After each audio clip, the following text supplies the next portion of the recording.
네. 네. 그러면 오늘 먼저 뉴스 3부터 시작해 보도록 하겠습니다. 우리 권순우 팀장님 오늘도 함께 하시죠? 어서 오십시오. 예, 안녕하세요. 삼프로TV의 권순우 팀장입니다. 네, 반갑습니다. 권 팀장님. 예. 우리 권 팀장님과 함께 오늘 뉴스 먼저 미국 시장이 이제 어제는 열렸죠? 아, 이거 좀 쉬다 왔더니 네. 좀 힘을 못 내더라고요. 힘 없어. 네. 예, 그러니까 일을 하던 사람 계속 해야지. 쉬게 했더니 장이 약했습니다. 아이, 다우존스는 0.72% 네. 하락했고요. 나스닥 지수는 0.16% 하락했고 S&P 500도 0.47% 네. 정도 하락을 했습니다. 어제 나온 매크로 지표 중에는 그 신규 주택 착공 건수가 있었는데 21.7%가 늘었어요. 이게 원래 전문가 예상치가 한 0.8% 정도 감소할 걸로 예상을 했었거든요. 네. 근데 오히려 21.7%가 증가를 해서 근데 요새 그 미국 얘기 들어보면은 주택이 공급이 부족하다는 얘기는 정말 많이 나오는 것 같아요. 네. 그래서 주택 착공 건수가 꽤 많이 나오는 것이 뭐 시장 예상치보다도 훨씬 좀 나았던 측면은 경제적으로 좀 괜찮을 거다라는 기대를 좀 하게 하는 측면은 있는 것 같아요. 근데 미중 관계가 좀 나아진 것 같긴 한데 조금 이따 자세하게 설명드릴 중국 금리 인하가 예상보다 좀 그렇죠. 적어서 좀 실망이 많이 네. 커져 있고요. 그리고 이제 파월 의장이 이제 오늘 밤이죠. 오늘 밤과 내일 밤에서 이제 의회에 출석을 합니다. 네. 통화 정책 관련한 보고를 하게 되는데 뭐 파월 의장이야 뭐 워낙 무섭게 얘기를 할 것이 분명하기 때문에 좀 그런 부분에 대한 경계심도 좀 아니 있었습니다. 그 양반은 저 보니까 의회만 가면 아주 강하게 얘기하더만. 아유, 의외에 의회만 가면 국회의원들 앞에 가면은 어? 갑자기 매파가 되거든요. 그래요? 뭔 의미예요, 그거는? 아니 그러니까 이제 사실 좀 티미하게 했던 거에 대한 사실 국회의원이 제일 힘 있는 데 아니에요. 그렇죠. 네? 그러니까 거기 가면은 그냥 인플레이션에 대해서 아주 강하게 예.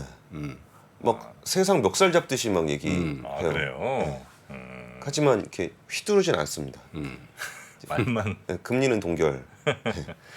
근데 중국의 인민은행이 10개월 만에 기준금리를 인하를 했습니다. 네. 첫 번째 뉴스죠. 예, 네. 완화 정책이 나올 거라고 예상은 했는데 생각보다 인하폭이 굉장히 작았다는 반응이에요. 그 얘기가 나오니까 그 항생 지수는 어제 5.7% 하락했고요. H 지수 같은 경우도 1.86% 내렸어요. 이게 종가 기준은 아닙니다만 그리고 이제 코스피도 좀 약했고 니케이도 약했습니다. 그러니까 다들 중국의 부양 관련한 부분들을 다 바라보고 있었던 거예요. 그러니까 사실 중국이라는 나라가 좀 감정적으로는 조금 이제 거리감이 좀 있지만 이렇게 경제적으로 좀 금리 인하를 통해서 좀 완화적인 통화 정책을 썼기를 바랬었는데 네. 그게 안 되다 보니까 코스피도 그렇고 뭐 니케이도 그렇고 호주 지수 니케이하고 호주는 소폭 상승했습니다. 네네. 그리고 한국은 코스피가 떨어졌고요. 중국을 제가 그래서 말씀드렸잖아요. 0.1, 0.1 이렇게 세네 번 의미 없다. 한 방에 가야 된다. 시장이 쇼크를 줘야 된다. 그래야 효과가 있을 것이다. 정프로 그렇게 말씀드렸습니다. 아 그렇죠. 예. 근데 그 찔끔찔끔 하다 보니까 우리가 타이밍 좀 늦었다는 얘기가 좀 안 나오고 돼도 안 있는데 그 인민은행이 이제 실질 기준금리 역할을 하던 대출 우대 금리 LPR 금리라고 보통 얘기를 하는데 CPP를 인하를 했습니다. CPP면은 아까 그 정프로님이 싫어하셨던 것처럼 찔끔. 요거 가지고는 안 된다. 안 되죠. 예, 그래가지고 1년물과 이제 5년물이 있었는데 한 1년물은 3.55%로 그 5년물은 4.2%로 조정이 됐습니다. 이게 그 매달 20일에 18개 시중은행이 보고한 LPR 값의 평균을 고시를 해요. 근데 요 LPR 금리가 그 중국 내 전 금융기관의 그 대출 업무 기준으로 삼게 되는 실질 금리가 돼요. 네. 근데 이 부분에서 그 1년물 같은 경우는 신용대출이나 기업대출이 보통 1년물이고요. 네. 5년물은 이제 주택담보대출 같은 장기금리의 기준이 되는 그러니까 사실상 대출 나가는 금리라 이게 제일 중요하다고 봤었던 겁니다. 그래서 이 부분에 대해서 조금 기대를 좀 했었는데 상황적으로는 굉장히 안 좋죠. 그 산업생산 지난 5월 산업생산이 전년 동기 대비 3.5% 증가했거든요. 네. 근데 전월에 5.6%가 늘었었는데 이게 5월에는 3.5%밖에 안 늘었고 시장 예상치도 한 3.8은 됐었는데 3.5밖에 안 나왔던 겁니다. 그리고 소매 판매 같은 경우도 그 한 18.4가 나왔는데 전망치 그 12.7이 나왔는데 네. 그 전월에 18.4였어요. 그러니까 그것도 많이 줄었고 전망치도 13.7이었는데 거기에도 12.7이니까 못 미쳤잖아요. 네. 거기다가 이제 제일 그 중국 얘기할 때 요새 많이 나오는 숫자가 20.8 뭐예요? 청년 실업률. 아. 그러니까 이런 부분을 봤을 때 그러니까 좀 그 정부가 뭘 하고는 있습니다. 그래가지고 정부 주도 인프라 투자가 7.5% 확대가 됐는데 민간의 부동산 투자가 7.2%가 줄어서 그리고 글로벌 수요 위축에 따른 그 중국의 수출 부진 이것도 마이너스 7.5%거든요. 그러니까 전반적으로 중국 경기가 워낙 안 좋았기 때문에 네. 뭔가 좀 할 거다라는 생각들은 다들 하고 있어요.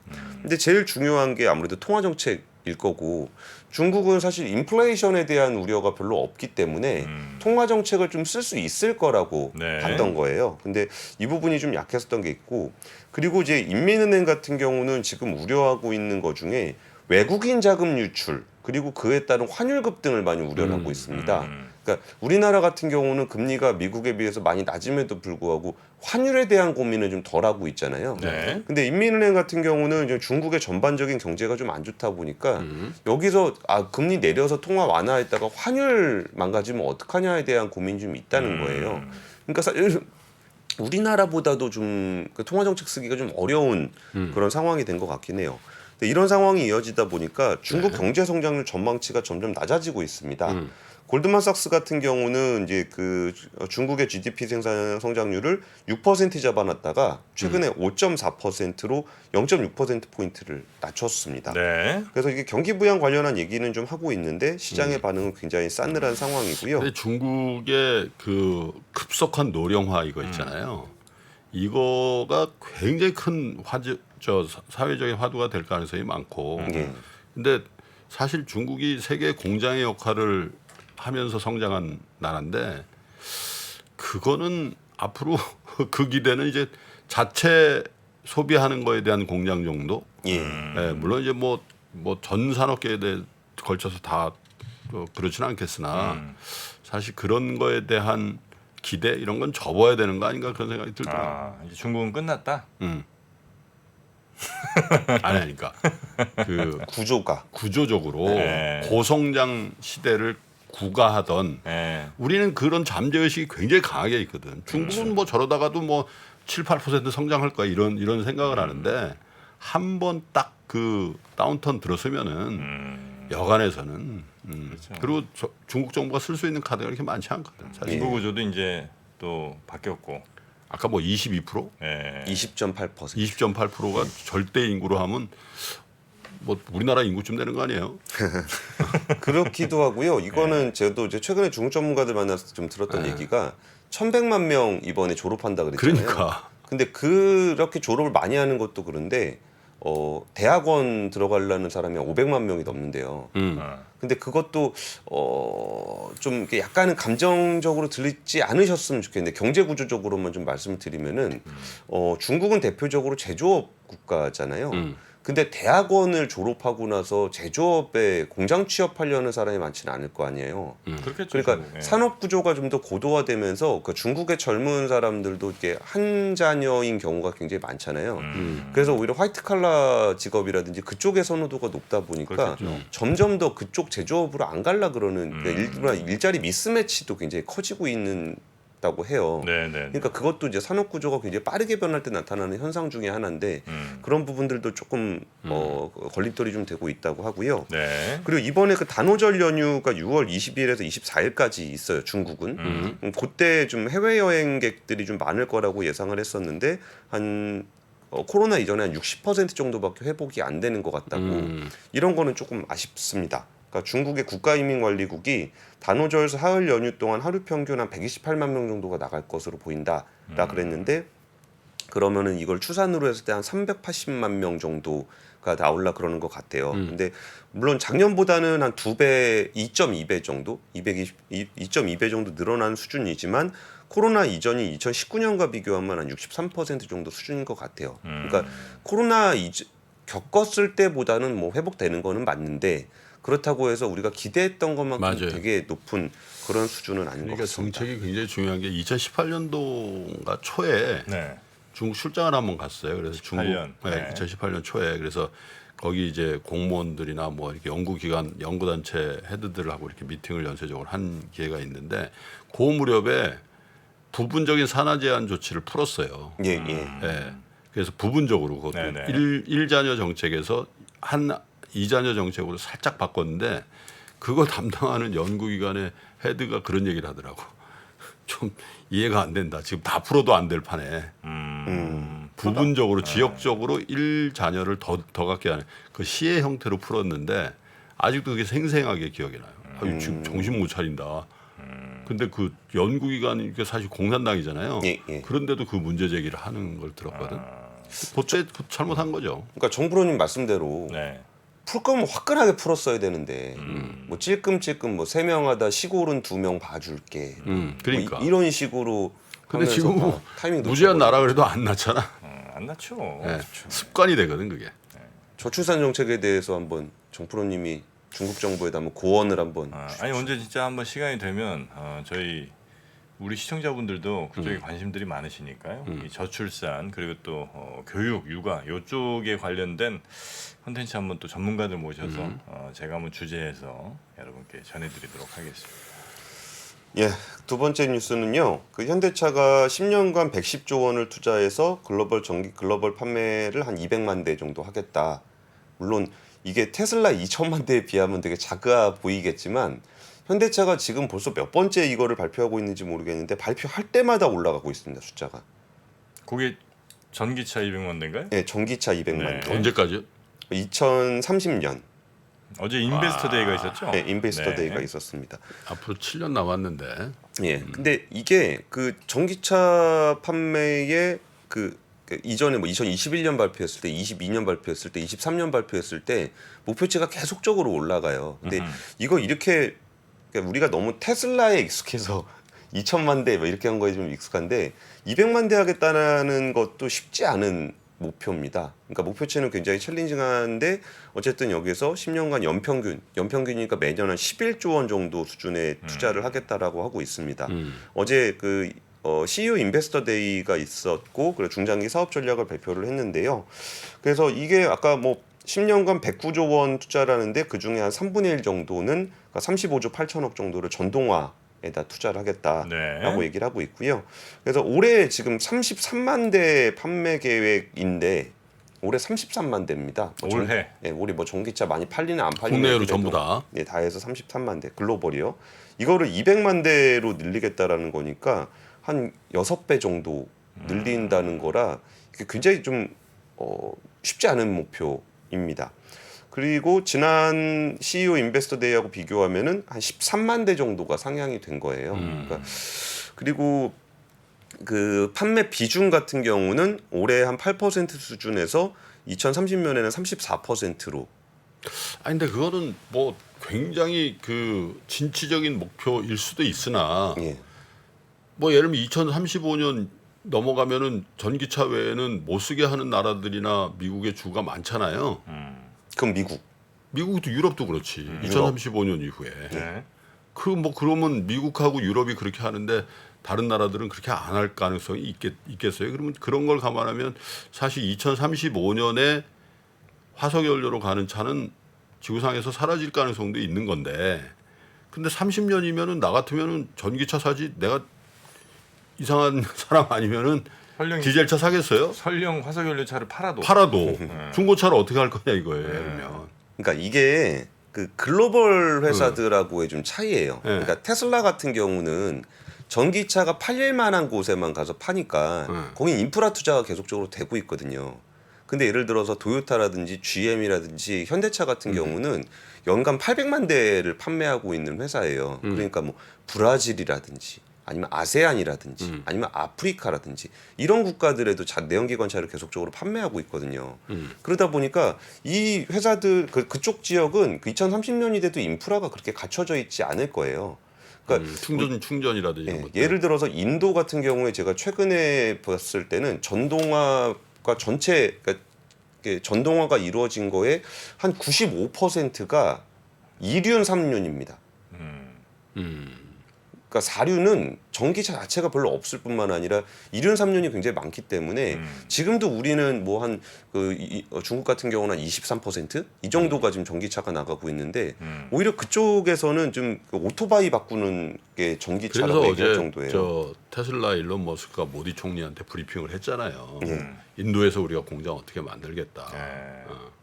아 근데 저는 뭐 김프로님 말씀도 저는 상당히 좀 그럴 것 같은 게 오히려 네. 개발 안 된 나라들이에요. 그러니까 거기서 주유소 만드느니 주유소 도로 만들고 뭐 이거 하느니 차라리 그냥 충전소를 만드는 게 앞으로 20년 훨씬 더 빠르잖아요. 그러니까 중국이 마치 신용카드 건너뛰고 바로 그냥 모바일 결제로 갔듯이 예. 어쩌면 그런 나라들이 그렇죠. 전기차가 그런- 더 빠를 수 있다는 거예요. 그런 개발이 좀 저조한 나라들이 바꾸기가 더 쉽지. 좀 이뻐해 주시겠습니까? 아유 우리 영진이. 그래서 오랜만이야. 그 말씀 같이 보시면은 요 표를 같이 보시면 조금 이해하기가 더 좋으실 것 같아요. 예. 그러니까 전기차를 어느 정도 또 판매할 수 있을 것 같아라고 했을 때 판매 비중이 어떻게 될 것 같아라고 얘기했을 때 이게 미국이랑 유럽 같은 경우는 전체 차량의 71%를 전기차로 하는 거예요. 네. 그리고 미국 같은 경우에는 53%를 합니다. 떨어지네 유럽보다는. 예, 그러니까 이게 유럽이나 미국 같은 경우는 이게 비중이 굉장히 높은데 이게 기타 같은 경우는 19%예요. 한국은 37%예요. 예, 저거는 내가 볼 때 절대 맞지 않습니다. 훨씬 더 빨리 훨씬 갈 것이다. 높아질 거예요. 제가 볼 때는. 예. 한국은 한번 딱 분위기 타잖아. 예, 다 바꾸고 다 바꿉니다.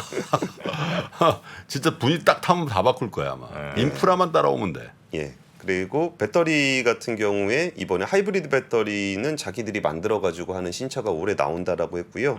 모듈러 같은 걸 통해서 좀 전기차 가격을 낮추는 내용들도 좀 나왔어요. 이 내용은 어제 그 류종훈 기자가 어제 그래, 갔다 왔죠. 퇴근길에 좀 꼼꼼하게 좀 얘기를 해줬는데요. 네. 그리고 중국 공장 한 2개 정도 판다 그랬고, 근데 좀 아쉬웠던 거는 이게 인베스터 데이잖아요. 네. 근데 인베스터 데이에 개인 투자자들을 위한 자리가 없었다는 건 좀 아쉬워요. 그 매번 말씀드리지만 예. 아니 지금 이 개인 투자자가 1,400만, 1,300만 하고 있는데 그런 것들을 좀 이렇게 좀 실황 중계를 이렇게 하면서 개인 투자자단에서 이렇게 좀 호응을 좀 일으키고 또 이해를 높이는 노력들을 할 만한데 계속 안 하대. 그러니까 그렇게 되게 기자들하고 기관 투자가들만을 위한. 그 되게 비싼 그런 무대를 꾸려서 신용평가사 애널리스트 기관 투자자들만 초대를 하는데 왜 그러죠? 여기가 소액 주주 비중이 99.99%예요. 뭐가요? 그 수 비준으로 주주 수 기준으로 아, 수 기준으로. 기준. 그리고 주식 지분율 기준으로도 52%입니다. 아, 그게 이해가 안 되는 거야. 왜 그렇게 걸쳐서 뭘 하려고 하는지 모르겠어요. 그냥 요즘 같은 시대 그 카메라만 하나만 우리 입장하게 해주면 그냥 실시간 중계. 아, 요즘 뭐 그거 뭐 예를 들면 야 이거 잘못 얘기했으니까 바꿔줘 이런 거 없잖아요 사실. 그렇죠. 그게 하면 될 텐데 그 관행을 참 안 바꾸시더라고. 그러니까 여전히 주주 인베스터라 그러면 기관 투자자들만 떠올리고 그들만을 대상으로 하는 행사를 기획하는 게 아직까지도 이게 소액 주주들에 대한 인식이 많이 부족한 게 아닌가 아니면 그 관행에서 벗어나지 못하고 있는 게 아닌가 싶어요. 실제로 이제 실적 발표를 하더라도 컨퍼런스 콜이라 그래서 그들만 참여할 수 있는 전화 행사를 열어요. 그러니까 개인 주주들은 거기 들어가지도 못합니다. 그러니까 그거는 꼭 그럼 그 사람들이나 기자들이나 이런 사람 듣고 나면 그 사람들한테 한번 걸러서 들어야 되거든요. 물론 직접 들으면 내용이 좀 어려워서 재미는 없는데 그래서 직접 듣고 싶은 분들한테 기회를 줘야 되는 거잖아요. 근데 그런 부분들이 인베스터 데이임에도 불구하고 그럼 이름을 바꾸든가 뭐 기관 인베스터 데이 이런 식으로 그런 부분들은 좀 아쉬웠습니다. 아니 근데 그게 더 효율적이고 그게 더 필요할 텐데 그거 안 바꾸대. 그러니까 참, 이 관행이라는 게 안 바뀌네요 잘. 예. 그러니까. 자, 하여튼 어제 굳이 그 호텔 같은 데 할 필요도 없거든 사실. 그렇죠. 강당에서 해도 뭐. 그럼. 아니 뭐 최저 경기장 뭐 아 이런 여기서 하면 돼 여기서. 여기 카메라 딱 해가지고 실황 중계 거. 하면 아, 여기서 온라인으로. 아니면 끝나고 한 분 오셔가지고 그냥 무슨 얘기 했었는지 한번 쭉 얘기해 아, 주시면 그것도 괜찮네요. 예. 아, 현대차 홍보 담당자 분들 잘 한번 생각해 보십시오. 아 권순욱 또 프로는 또 현대차 완전 팬이잖아. 차도 현대차 몰고. 예, 맞습니다. 자, 하여튼 어제 인베스터 데이가 있어서 거기서 투자 계획 그다음에 앞으로의 뭐 매출 계획 이런 것들을 이제 밝혔는데 조금은 기대치보다 낮은 건 아니었나 하는 생각을 이제 우리 김 프로님이 좀 하시는 네. 거고요. 네. 이용만데 안 됩니다. 예. 더 높여야 돼요. 알겠습니다. 시간이 너무 많이 세 돼가지고 번째 이거는 헤드라인만 짧게 예. 설명을 드릴게요. 어제 엑스포 유치전이 있었는데 여기에 그 국제박람회 기구에서 2030년 엑스포 개최 후보지를 확정을 했어요. 그래서 한국하고 사우디하고 이탈리아 이 세 군데로 확정이 됐고 그 중에 원래 같이 하려고 그랬었던 우크라이나 오데사가 빠졌습니다. 지금 우크라이나가 지금 그걸 어떻게 합니까 지금? 그러니까 이 상황에 대해서 솔직히 현실적이지가 않잖아. 네. 예, 그거는 이제 그 사실상 엑스포 준비하는 것이 불가능하다라고 집행위원회가 판단을 했고요. 부산은 이제 세계 대전환 더 나은 미래를 위한 향한 향해. 로마는 사람, 땅, 도시재생, 포용과 혁신. 리야드는 변화의 시대, 통찰 있는 내일을 위한 동행이라는 주제를 내세웠고요. 부산 리야드가 2파전이겠군요. 그러니까 우리는 그렇게 감이 생각하는데 옵니다. 로마 가면 또 로마 리야드라고 그래요. 아 그래요? 그럼 리야드네. 아니 부산 리야드, 로마 리야드, 리야드겠. 리야드 가면 뭐 리야드 됐다고 생각하고. 그리고 사실 그 엑스포가 이제 올림픽하고 월드컵과 더불어 세계 3대 국제 행사라고 그러는데 우리가 엑스포를 개최를 했다라고 생각하시는 분들이 꽤 많으실 거예요. 그 대전 엑스포라든지 여수 엑스포가 있었잖아요. 또 정 프로그램 열받습니다. 대전에 부석 93년 폄하냐? 대전 과학 꿈돌이 93m짜리 탑. 예, 그거는 이제 인정 엑스포라 그래가지고 그게 제일 큰 엑스포는 아니고 그러니까 등록 엑스포는 아직까지 우리나라가 개최를 한 적이 그렇죠. 없어요. 그러니까 이거를 개최한다는 건 우리나라의 명성에는 좀 걸맞을 거고 시간 관계상 짧게 좀 아쉬운 점만 말씀드리면 사실 사우디 상대로 쉽지 않을 거라는 생각이 좀 국제 정세상 굉장히 강력한 후보예요. 그쵸. 지금 각 국가들이 사우디한테 잘 보이려는 나라들이 엄청 많잖아요. 그래요? 투표로 하는 거니까. 근데 우리나라가 내세우고 있는 부분 중에 하나는 우리는 다른 나라로부터 도움을 많이 받은 나라입니다. 성장 과정에서. 그리고 그렇게 해서 도움을 받아서 성장을 한 몇 안 되는 케이스입니다. 그래서 그 나라가 도움을 줌으로써 함께 성장할 수 있는 그런 컨셉들을 가지고 있는데 그리고 이제 문화적인 측면이라든지 K컬처 관련한 것도 관심들이 좀 많아서 이거는 조금 관심 가지고 좀 보셨으면 좋겠다. 근데 이제 라는 진짜 말씀드리겠습니다. 뭐 저 대통령도 그렇고 최태원 회장도 그렇고 뭐 최태원 회장은 또 이렇게 다리를 다치셨더만 네. 목발 투혼을 하고 네. 계시는데 하여튼 좀 잘 됐으면 좋겠고 사실 뭐 부산에 한번 와 보면 다들 그냥 뿅 갈 거예요. 운전 한번 해보면 뭐 안 하죠 부산에. 운전이 왜 나와? 와 대전 엑스포 조금 평화했다고. 거칠긴 해. 근데 솔직히 이제 여러 도시를 가봤지만 네. 그게 이제 여러 도시를 가본 사람들의 평가예요. 네. 제가 부산을 뭐 고향이라서 두둔하려는 게 아니라 이런 데가 없다는 거예요. 왜냐하면 바로 자연과 그 뒤에 사람이 만든 그런 데가 뭐 없어요 실제로. 홍콩 마천도 바로 앞에 그런 자연이 거의 없거든. 자연이라는 게 뭐 바다? 바다 바로. 해운대 바닷가 또 도시 많지 이기대, 않나? 해운대 이기대 또 마이애미. 우리도 마이애미는 안 가보셨구나 마이애미. 안 저런 분위기가 안 나온다니까. 그렇습니까? 네, 그럼. 오늘 지금 김프로님 고향과 정프로님의 고향이 지금 경쟁하고 계신 건가요? 대전에서 했는데 뭐. 리오데자네이로도 가봤지만 저런 분위기가 안 나와요. 니스 저런 분위기가 안 나옵니다. 그렇습니까? 네. 안 나와. 알겠습니다. 자, 하여튼 부산 리야드, 됩니다. 부산, 로마가 3파전인데 아마 리야드와 부산이 가장 강력한 경쟁이 아니겠느냐 이렇게 이제 보고 있고요. 예.